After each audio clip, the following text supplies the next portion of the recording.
Sebelum melanjutkan, jangan lupa subscribe dulu, terima kasih. Bab 62, kemarilah, cium aku di sini. Di dalam minivan hitam.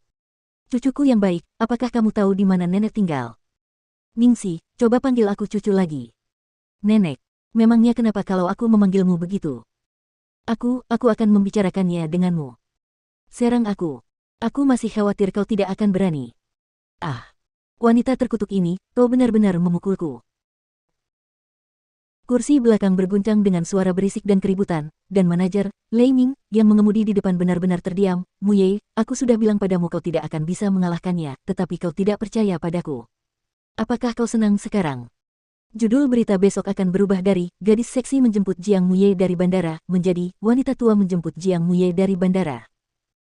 Jiang Muye, yang saat ini sedang ditekan oleh Ningsi, merasa bingung dan jengkel, diam.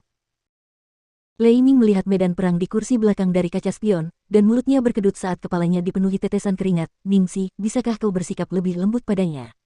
Anggap saja aku memohon padamu. Dia harus syuting film, iklan, dan fitur majalah khusus bulan ini. Aku tahu, Mingge, aku tidak akan memukul wajahnya, lebih baik kau berhenti menggeliat.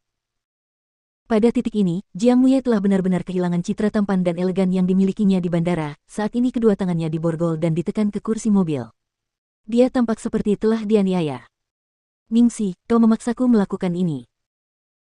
Ningsi masih dengan senang hati memukulinya, tetapi Jiang Muye tiba-tiba menggunakan tangannya yang terborgol untuk melingkari bagian belakang lehernya dan menariknya ke bawah bersamanya.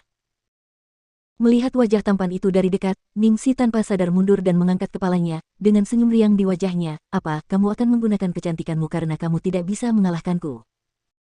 Tepat saat dia hendak mencium bibirnya, Jiang Muye tiba-tiba berbalik, urggh. Hahaha, Ningsi tertawa sampai harus memegang perutnya dan meringkuk, coba lagi. Cium aku di sini. Bukankah riasan nenek hari ini sangat cantik? Melihat wajah Ningsi yang keriput dan penuh bopeng, Jiang Muye tergeletak di sana seperti ikan mati, seolah-olah dia telah kehilangan minat dalam hidup. Ningsi akhirnya berhenti tertawa dan terengah-engah sambil duduk. Ada apa? Kamu benar-benar marah. Siapa yang membuatmu mencoba menjebakku lebih dulu? Kamu tidak akan membiarkanku membalas dendam. Bajingan, kita sudah lama tidak bertemu, tidak bisakah kau merindukanku sedikit saja? Kau benar-benar memukulku saat kita akhirnya bertemu lagi. Jiang Muye melotot padanya dengan marah, dan bahkan ada sedikit keluhan di kedalaman pupil matanya.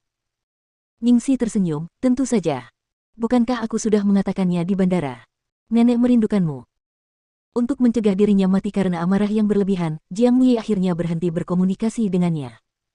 Dia mengangkat tangannya yang diborgol dan berkata dengan marah, kenapa kamu belum melepaskanku? Dari mana kamu mendapatkan borgol ini? Ini barang terlarang di Tiongkok, bukan? Ningsi mengusap dagunya, ini, sepertinya aku membelinya dari toko perlengkapan seks di Taobao. Diskonnya 20%, harganya hanya $9.90. Jiang Muye. Lei Ming. Khawatir mereka berdua akan bertengkar lagi, Lei Ming buru-buru mengganti topik pembicaraan, kita sudah meninggalkan wartawan dan penggemar, mau kemana sekarang? Jiang Muye mengeluarkan cermin tangan untuk menyelamatkan rambutnya. Setelah mendengar kata-kata manajernya, dia bahkan tidak mengangkat kepalanya saat berkata, kembalilah ke kediamanku di pinggiran kota. Ningsi segera duduk, kalau begitu turunkan aku di pinggir jalan, aku akan naik taksi pulang. Heh, apa kau pikir kau bisa kabur malam ini? Aku akan lihat kemana kau akan lari. Jiang Muye menggertakkan giginya dengan sinis dan mengunci pintu mobil rapat-rapat. Ningsi meneteskan air mata. Dia tahu ini akan terjadi. Di jalan, saat mereka terus melaju, Ningsi merasa ada yang tidak beres. Mengapa jalan ini begitu familiar? Tuan Jiang si bocah kaya, Anda punya properti di Beijing. Properti itu tidak mungkin ada di Platinum Palace, bukan? Ningsi mencoba bertanya. Jiang Muye mendengus, memangnya kenapa? Tiba-tiba berpikir untuk memeluk kakiku yang besar. Sudah terlambat, kukatakan padamu. Kecuali kau memanggilku kakek. Ningsi sedikit putus asa. Tidak mungkin suatu kebetulan kalau kediaman Jiang Muye juga ada di Platinum Palace. Entah mengapa, alarm yang memekakkan telinga mulai berbunyi di benaknya, memberinya firasat yang tidak menyenangkan.